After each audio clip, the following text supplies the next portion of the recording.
Hello, everyone. I'm here at the Paper Mouse in West Newton, Massachusetts. I'm joined by the owners, Jenny and Victor. They are my hosts this weekend. I'm going to be doing a special Nib event tomorrow. But before the Nib event, I wanted to talk to them, let them introduce some stuff from the store to you. And why don't we get started by talking about what we have in front of us right here? Well, what you're seeing here, actually, for the first time for many, is our first ever Paper Mouse designed fountain pen. So what do you mean by Paper Mouse designed? Because I feel like I've seen that pen before, but just not the same look. So, you've seen the pen before because these pens were made in collaboration with Opus 88. Okay. And Paper Mouse designed in the illustration and color scheme. So each pen is designed and illustrated by our in-house artist and designer, Jean. Mm-hmm. You all have like a line of your own journals and notepads and things of that nature, some stickers. Is that also designed by the same artist? It is. Okay. And how does this kind of fit in with the general design scheme that you all go for? Well, it's stationery. Yeah. And actually, in fact, I always want to have a fountain pen made by our own design. Yeah. Because when I was young, my grandfather taught me how to use fountain pen. Oh, really? Okay. So I always wish we can develop in one day. And until I met Callie, Yeah. I was 88, and I was like, oh, maybe it's possible. Yeah. So Opus 88 is the actual manufacturer Yes. of the pens. Mm-hmm. And who did you mention? Kelly, you said? Kelly. Who is Kelly that? is the general manager and the kind of owner. Okay. So her father owns business for 45 years Wow. for making custom pen for other Yeah. people. And then Kelly kind of took over after, now it's 15, 16 years now. Okay. Interesting, because I think a lot of people, we think of Opus 88 as being kind of like a new company. Like it was introduced, the eyedropper pens in the last like 10, 15 years. But basically it's a company that's been around, you're saying, for like 45 years. Yeah. Interesting. It's not very well known in the United States. Okay. So they're pretty popular in Yeah. Taiwan. They primarily started as an OEM, ODM. Mhm. Oh, what does that mean? Because I don't So that think means that- everyone knows. that- Custom that made they're- for other people. Yeah, custom making for other brands. Okay. Yeah, they companies. like a direct manufacturer. Okay. Does it, like, do you know, I don't know, like, do you know of any of, like, the pens people might know that they made, like, years ago? Oh yeah, we actually wrote a blog about them. Oh, So okay. if any of you interested, you can check it out. We just newly launched about. It's like about the history of Opus 88 and Exactly. their story. We interviewed Kelly. Okay. And they're based, I think, in Taiwan, right? Taiwan, yes. Yeah.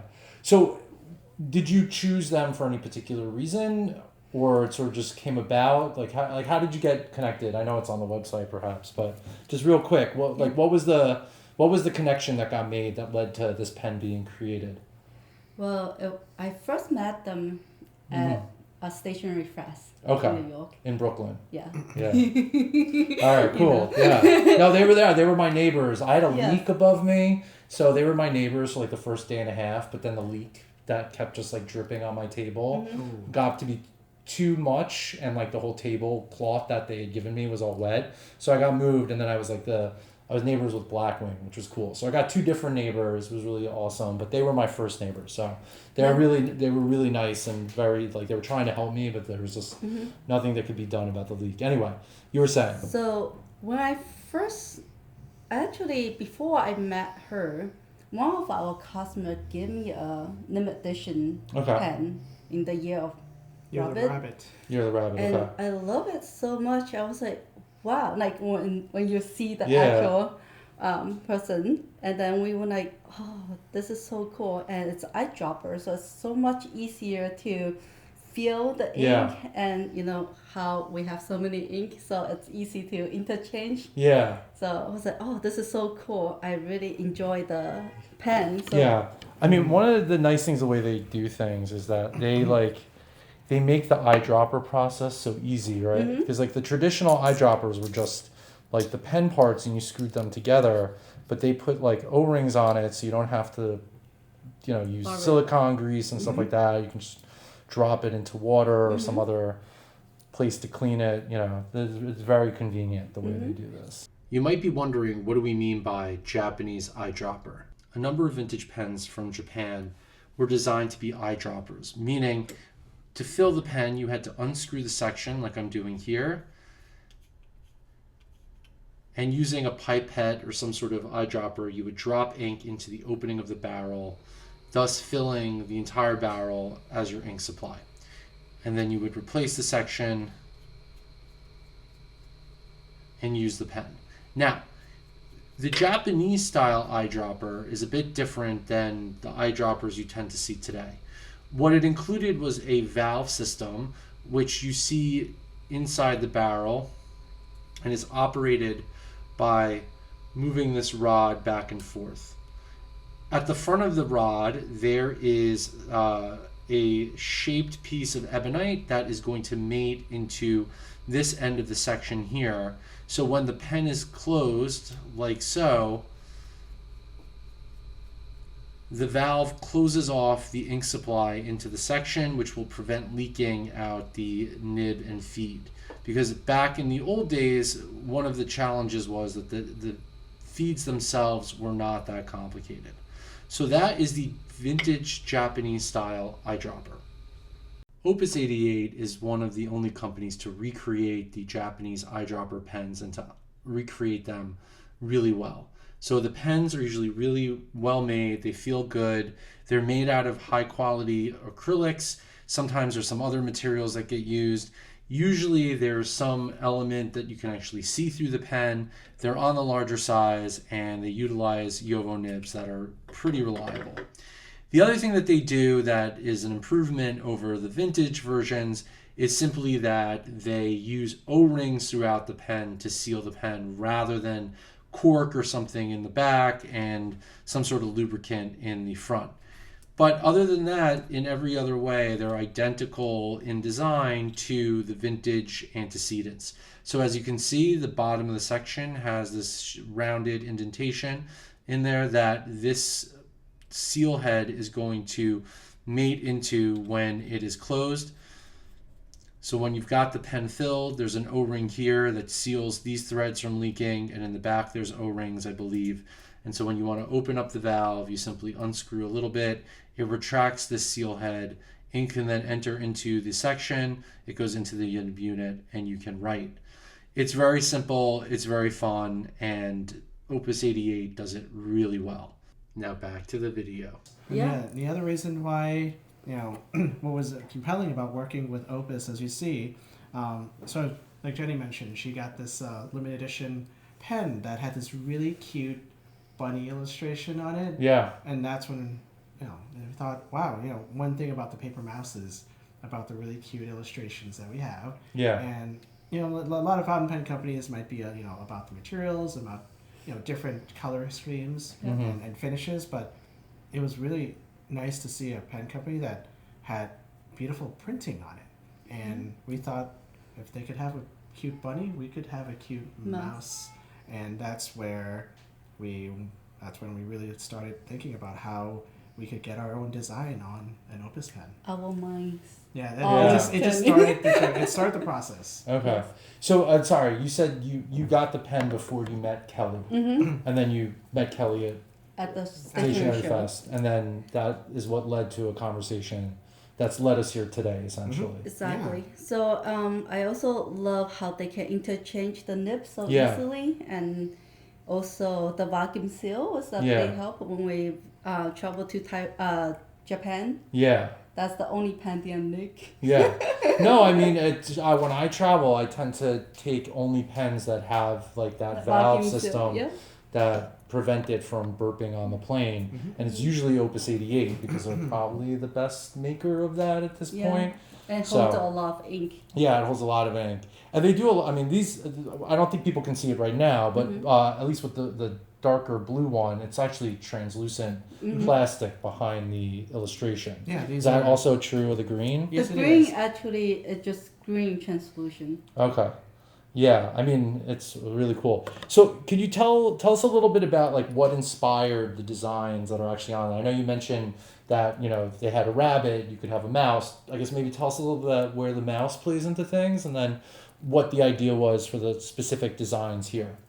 Well, first, the reason why we start thinking about fountain pen is also because this is our 10th anniversary. Okay, congrats. Thank you.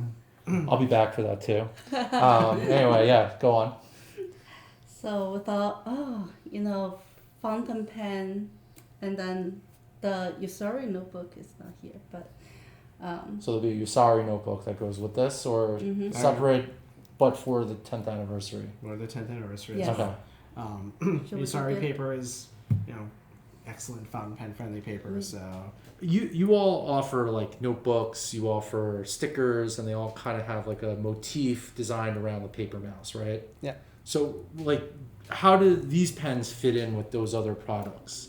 Well, we've always wanted to create, cute illustrations to illustrate the, our character. Our logo is the paper mouse, and over time we've, added additional characters to, fill out the story as we're slowly building the story behind the brand. Okay. Tell me about. So, what is the story behind the brand, just real briefly? I mean, the the story behind the brand. The paper mouse. Jenny. The shop is named after Jenny because she was born in the year of the mouse, and that is her favorite animal. And slowly, we started to introduce the other characters by just picking people's favorite animals or animals that we like. You'll see a bear in a lot of the designs because that's my favorite animal. And over time, you'll see a lot of illustrations, a lot of other animals that like cat Yeah. and bunny. Tell me about these two pens. The store has a design aesthetic that coordinates to a developing story. What's the story that is being told in these two pens here? Well, for this, I'm gonna have to bring in our lead designer and artist, Jean. She helped dream up this pen for us. So we have Jean here. Say hi, Jean. Hi. All right. So let's start with what is this pen called? The dark bluish one. That one is called the Moonlit Voyage. Okay. So tell us a little bit about the Moonlit Voyage. What does it represent? What's depicted in it? Didn't have a chance to celebrate our 5th anniversary. It was 2020 during the pandemic, and then it's been a bit of a rough go in the past few years afterwards, and then now things are just about getting better. So our wish for our 10th anniversary and moving forward was smooth sailing, and that was the theme, and we knew that we had some really cute characters and beautiful illustrations we can work around. That's where Jean dreamed it up. Okay. So both of these pens, like we see, like the mouse and the paper. Is it a paper plane or a paper boat? That one's a paper. That one's a paper boat. Okay. The mouse is on a paper plane on the first pen. Yeah, in the sky. Voyage. Yeah. Mm-hmm. Okay. But then there's also, this is the bear in the boat right here. Yes. So that's for your favorite animal. Yes. Okay. And then, but there's sailing going on in this one too. Yes. So they're both built around the idea of smooth sailing. Yeah. Well, there's a connection between the two pens. That there, one pen. You see this one, the mouse and the bear. It's mouse and bear are separate, sailing ahead, and then when you come to here, they actually join together. Final destination. Oh, interesting. So the two pens were kind of conceptualized as a pair, and there was sort of the idea. I was sort of thinking about the idea of and the process of creativity and how pen and paper play a role in connecting people and bringing them together. The process of the first pen sort of represents the process of writing, which can be kind of solitary and almost a little bit lonely, and so its color scheme is a little darker, a little more somber, and the characters are separate and kind of in their own heads on their own journeys and making their way. across the world and trying to send their message out. Yeah. And the second pen is more like the second pen is sort of the time when the connection is made and the two friends are in the boat together. They've communicated a message and they're sailing smoothly across the water. That's really beautiful, and the color schemes alone just like communicate so much of that. Yeah, I don't really know what to say. It is really something beautiful that you were all able to collaborate to do this. How long did it take you to basically do the whole concept from start to finish? A few months. Yeah. Someone told me that there was people were having trouble picking which pen should be made. Is that true? Oh yes. So when at the beginning, so Jean draft up 3 different design for everyone to vote which one to pick, because we were only gonna do one design, one pen, to celebrate. And then a lot of people like the first 2. It's almost very equal, and then I decided because it's first pen, so we need to have Paper Mouse logo on it. So while we're in process of making this, Jean say, I can finish second one. Okay. I mean, hearing the explanation of everything you've all just told me, I don't even know if I could conceptualize one pen without another. Maybe that's like the difficulty with hindsight, but like, you know, it makes, I mean, having heard what the narrative is, it just, I don't know how you could have made one and not the other. Do you know what I mean? Yeah.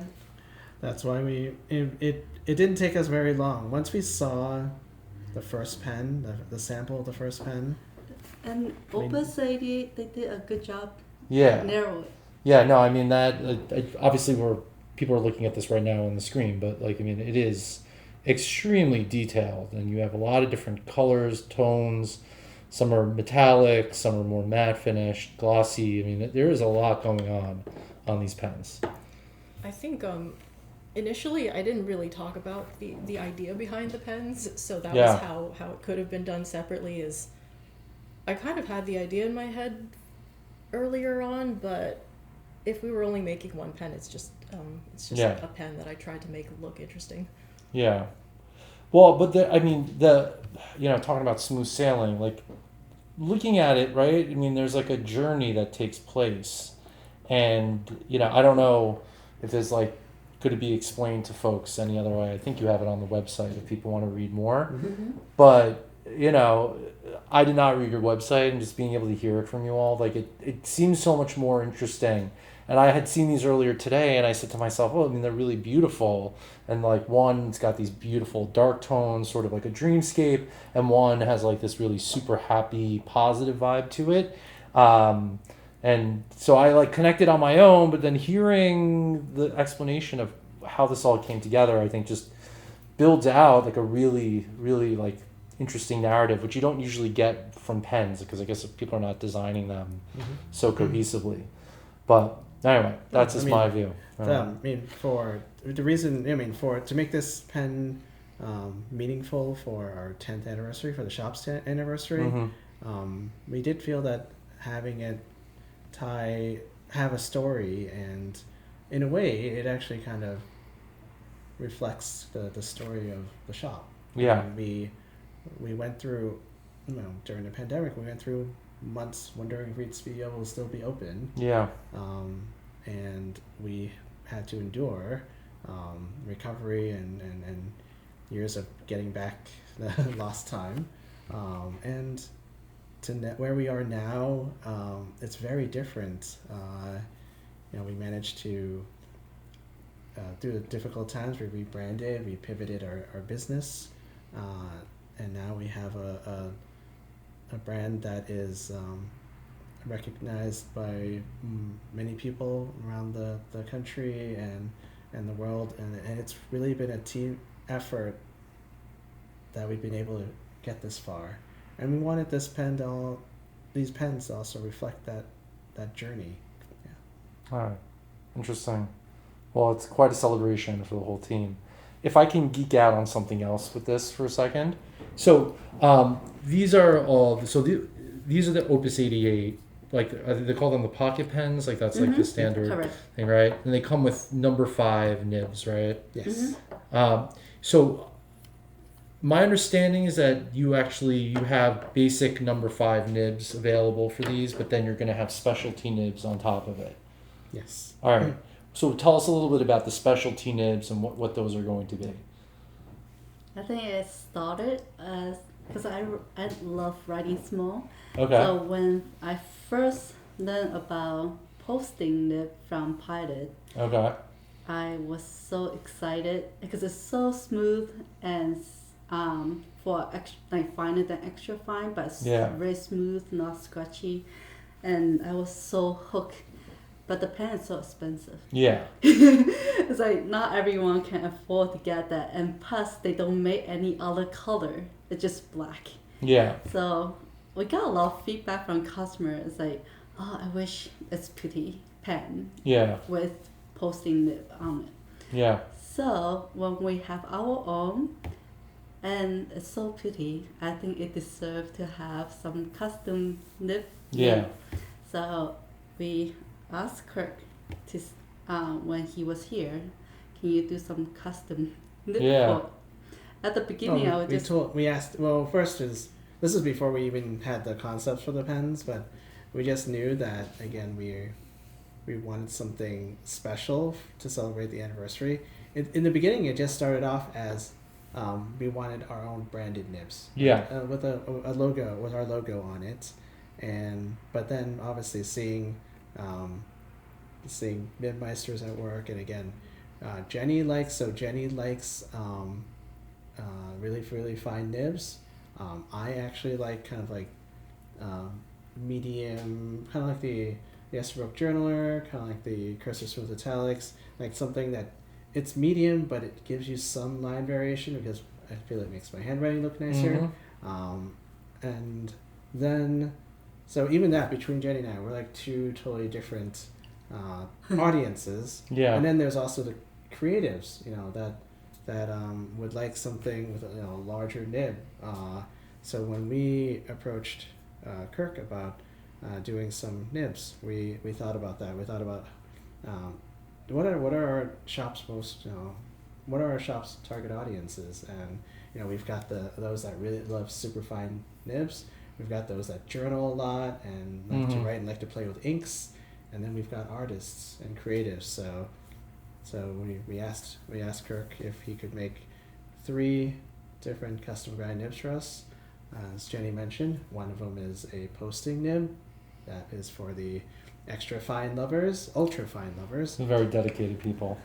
And then for someone like me who likes to play with ink in my notebooks, a Cursive Smooth Italic. And for creatives, say like Jean, a Fude nib. Oh, very nice. These are not on sale yet. These are not yet on sale, but these will be available November 11th. for pre-order. Okay. And will the specialty nibs be ready to go with the initial release, or is that something that comes later? That'll come later. Those need some extra time. Okay. All right. Well, we're excited to show those.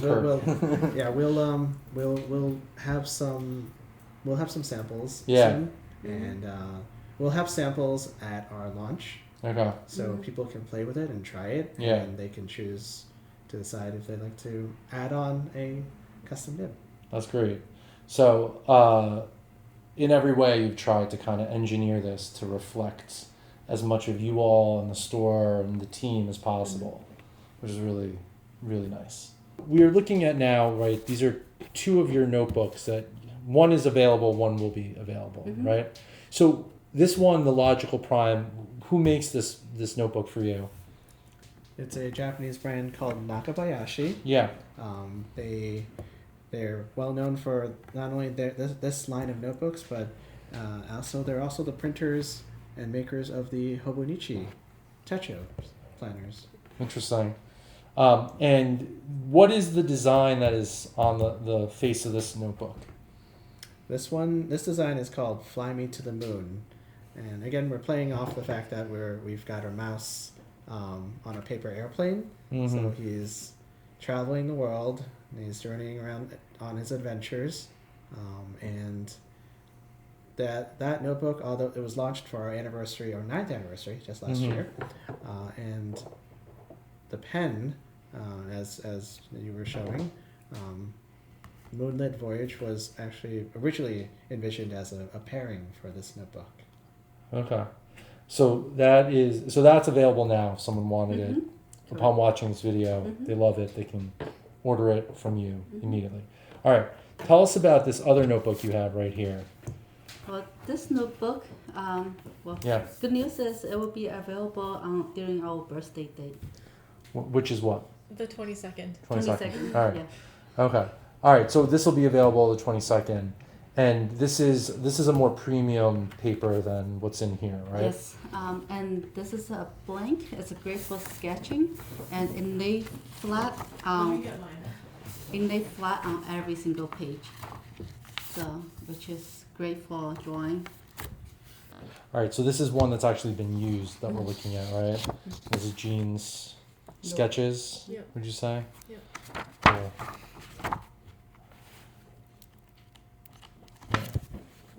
This is beautiful. Thank you. So is this concept art for a project, or this is just your inspiration? This is we didn't have the notebook when we were doing the concept art, so this is just post after the fact, and I did this sketch as part of a promotional video. Wow. Okay. And there's a connection to the actual design of the pens. Yep. Interesting. Yeah. The top part is the first pen. Ah. And then the bottom part is the second pen. Wow. Beautiful. It's really cool.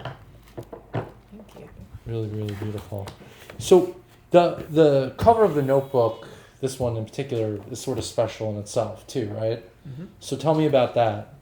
The cover of this one is the storefront of the paper mouse, and I don't know if there's anything This really is the special fun. about this one. Yeah. Okay. Well, Well, it's the Oh, name. what was the what? The name was meaningful because it's Sunset Stroll. Oh, so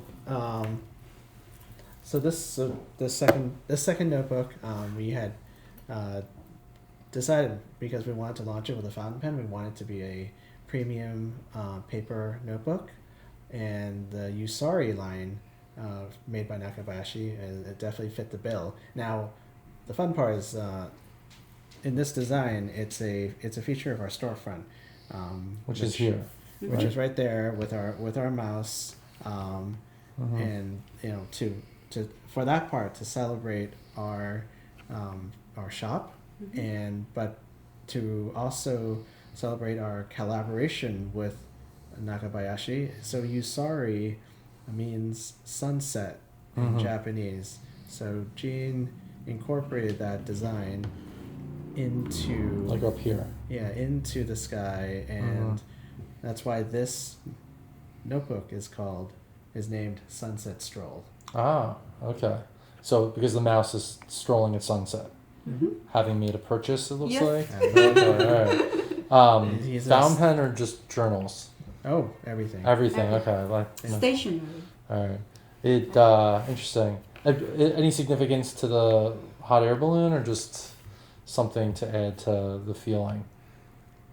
That's been an ongoing motif in paper mouse artwork.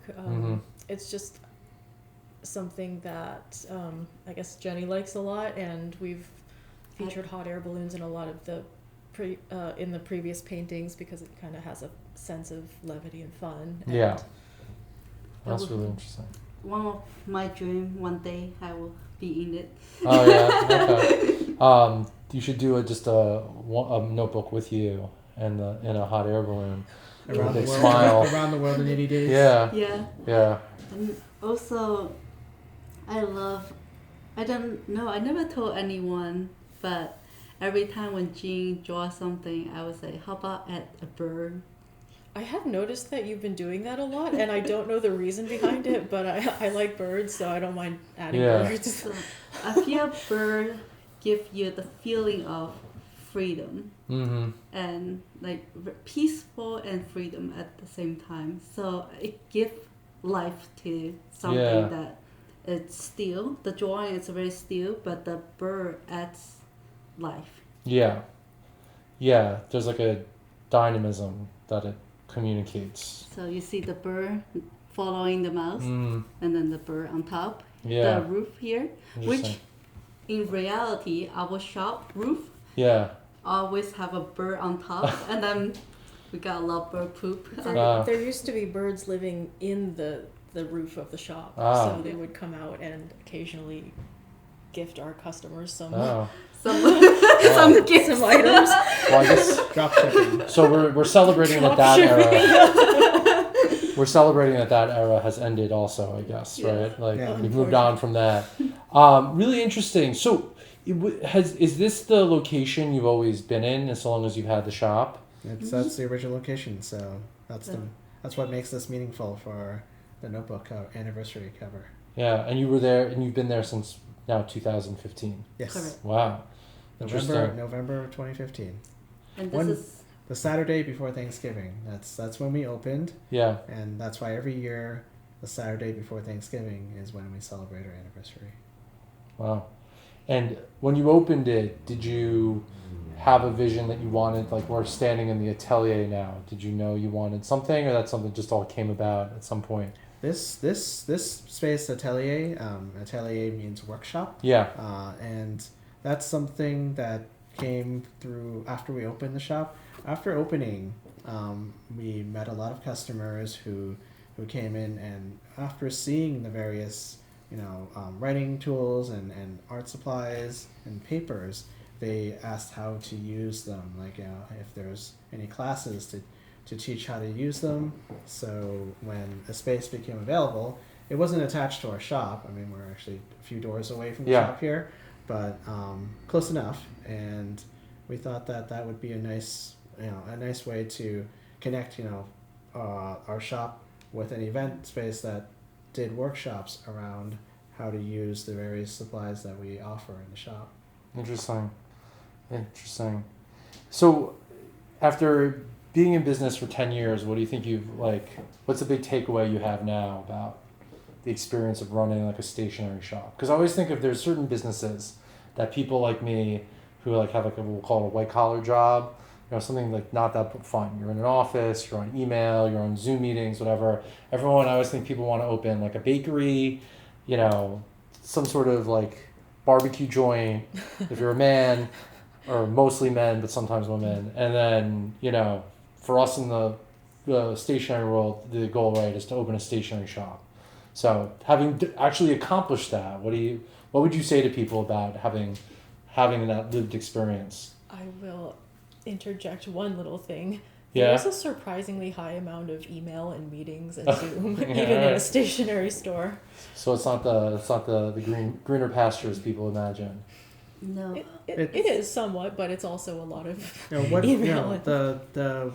I would say the greener pastures are, I mean, besides the fact that it's our own business, so we can kind of direct, we can control the direction of it, and it's determine our own fates. But it's a lot of hard work. I mean, running a small business, no matter what it is, a bakery, a barbecue, even a stationery store, even something that you envision as like, it's about slowing down, it's about peaceful and calmness. When it gets busy, it's a lot of work. Yeah. There's a lot of things that go on behind the scenes to run a business. Yeah. And that's... You experienced some earlier. Yes. No, I mean, there was, it was funny, like everyone got a notification every time there was like an online order. Like you go look around, see the whole team responding to some device. It was all the same thing. It is. That's why. So it's a small team, so we've all got multiple hats on. Yeah. That's why stationery is relaxing for us. Yeah. Because with nowadays, everything is tablet device, email, like you don't, almost unavoidable. Yeah. In your daily life. Yeah. So to have a paper and pen on your hand definitely make you feel more peaceful. Like aha moment, you can quiet down a little bit. This is your escape moment. Yeah. I think one of the things that's really special to me about this notebook is that we got to visit the factory where it was made, and we met the man who makes the plates to press the gold foil onto it, and we saw the entire process of how they go through the assembly line, how people cut the excess off the edges and stitch them together. It was so cool. And when we're using when we spend so much of our time using these devices where you couldn't possibly track how they were made, where they were made, there's so many components to them, and it's interesting to see directly how something is made. And the care they put into it, right? Something so simple, but it really is in its own way a work of art too. Everything is made with so much care. And I have one fun story that I always tell people when there's like grandparents who came into the shop and they say they used to use fountain pen before, and they still have a selection, like good expensive one, vintage, and they write notes to their grandkids, but they can't read handwritten notes. And they were looking for a gift for their grandson, who is like about 9 years old. And they said he only play on tablet, video game. And like your stuff is great for us, but maybe not for the grandson. I say bring him in. So I showed him fountain pen. He was like, you can see his eye sparkles. Like he was like, what is this? Like this is so cool. It's almost like you're showing a sword to him. And then I show him how it can be work in more than just regular pen. That's so. There's really no reason a kid shouldn't like a fountain pen when you think of all the different parts of it and like what they look like. That you can have. The colors of the pens. I mean, even this, like, you know, the something like this, like. You know the result? He start to collect fountain pen with his allowances. His what? With his allowances. With his own allowance. Oh, his allowance. Good for that kid. I'll give him a discount on Nibbler if he's got scratchy nails, just because we want to keep him in this for a long time. Yeah, I asked him. He said he's the coolest kid in his school every time we everyone's cool. Like, can I try? I said, buy your own.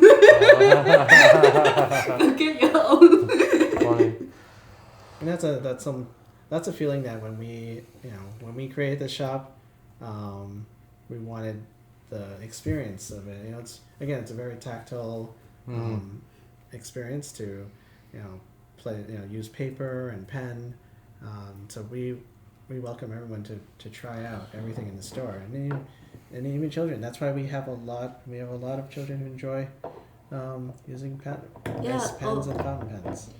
When you were designing these pens, did you think about like how it would feel, like the raised paint and all that stuff, or was it sort of just all about the design? And because to me, like that's something that's attractive, like that it's not all just like glossy acrylic plastic.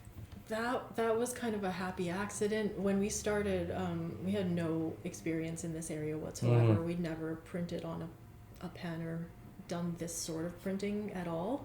So there was a lot of guesswork, but it arrived and the texture was really cool. Yeah, I mean, like the sky is like one texture, the clouds are another, based on the fact that there's lines and stuff. Sorry, Jean. Oh, sorry. The gold part you did intentionally. There was a little bit. So we had to design the pens using Pantone colors, which I'd never worked with before. But one thing that they did make sure to tell us is that there are two types of Pantone. Pinecone colors. Pantone colors, the coated, which is the glossy type, and uncoated, which is that sort of matte type. And I tried to make it so that the characters were glossy and the gold was glossy, and the more background elements were the more matte finish, so that the glossy parts would stand out a little bit more. Oh, I'm trying to zero in on the... So another thing that we learned about the printing process.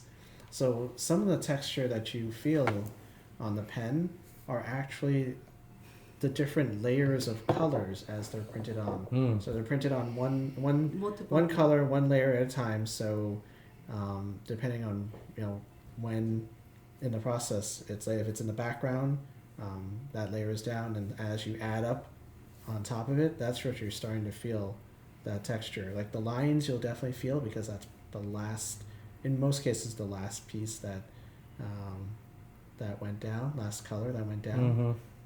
And it's we did, as Jenny said, she was gifted an Opus Mini before, but that design was a little bit more simple, flat design. Definitely, this was a more adventurous endeavor. Yeah. No, I mean, it paid off though. They look amazing. There's a happy incident. Yeah. If you saw, the boat has a bare stomach.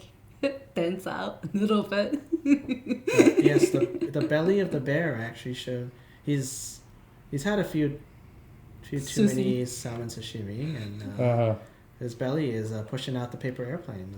Paper boat. Paper boat. Got it. Was that intentional or just sort of happened? It happened. It was a happy instant. Okay. And we kept that way. And that's the layering of the colors, as I mentioned. I mean, if you're going to have a bear in your paper boat, you want to know that he enjoys the finer things in life and is willing to indulge. Because if you're going to be sailing with them for a long time, you don't want it to be all business, right? So I get it completely. I hope everyone else does. All right. Well, this has been great learning all about these pens, all about you all, the shop, everything. And I think you're going to announce that these pens are available on November 11th for pre-order, you said. And then what is the date that they'll actually be available for sale, shipping, etc.? So the pens will be available for sale on Saturday, November 22nd, in store and shipping. So November 22nd is the 10th anniversary, and everyone can get these pens that day. I encourage you have a website, right? There's a lot on there. Thepapermouse.com. Yeah, you can find the notebooks, the pens, all the great information, other things you sell, classes that you're offering. It's all there for everybody. It's all there for everyone to see. All right. Well, thank you all so much. Thank you, Josh. Thank you. Thank you, Josh.